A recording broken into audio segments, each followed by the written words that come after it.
bem? Hoje, dando sequência ao estudo de Atos, nós vamos conversar acerca do capítulo 17, a viagem de Paulo e seus companheiros, e nós vamos abordar rapidamente Tessalônica, Bereia e Atenas. Eu vou pedir para vocês lerem o capítulo todo, que para entender realmente a abrangência é importante que vocês leiam e meditem no capítulo, tá?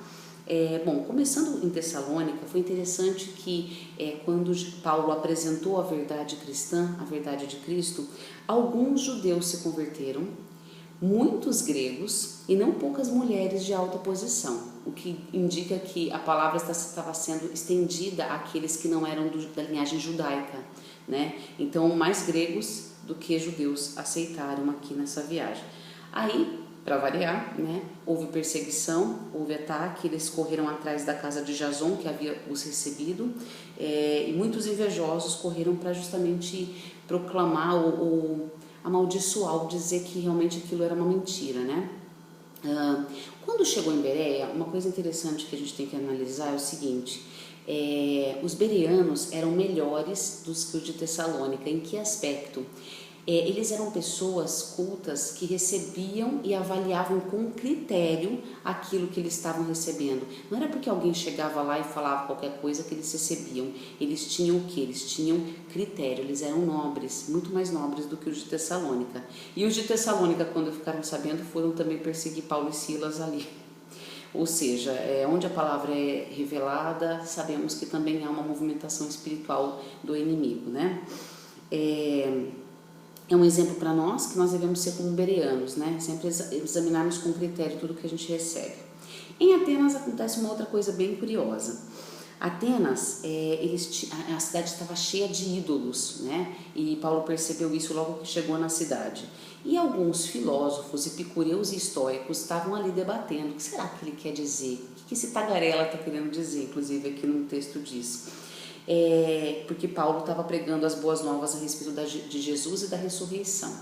Os estoicos ainda acreditavam na imortalidade da alma, mas já os epicureus não. Então isso causou um alvoroço ainda maior, né? Porque eles acreditavam no prazer aqui da vida, achando que a vida era só isso. E os estoicos ainda achavam que a alma seria absorvida por deuses, mas nenhum deles tinha a raiz cristã, a raiz dos ensinos de Cristo, né?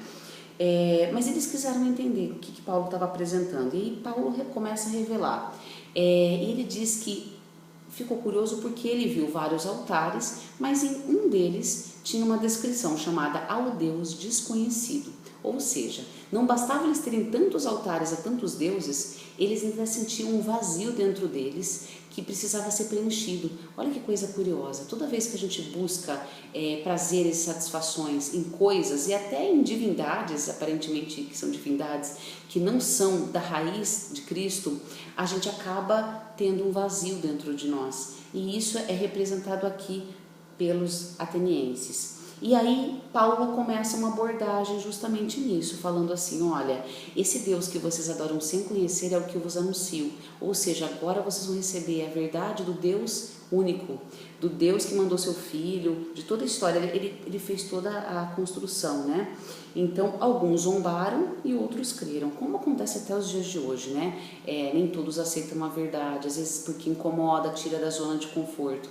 Mas assim, que todos nós que estamos buscando a verdade, que a gente possa ter critério como os bereanos e que a gente também tenha sabedoria para adorar o Deus verdadeiro, o Deus que está além de toda imagem, de todo altar, de todo ídolo, de toda aparência de divindade. É um Deus verdadeiro, é o Deus que vai falar no nosso coração, não só com o que as pessoas vão dizer, com as experiências reais que a gente pode ter com Ele.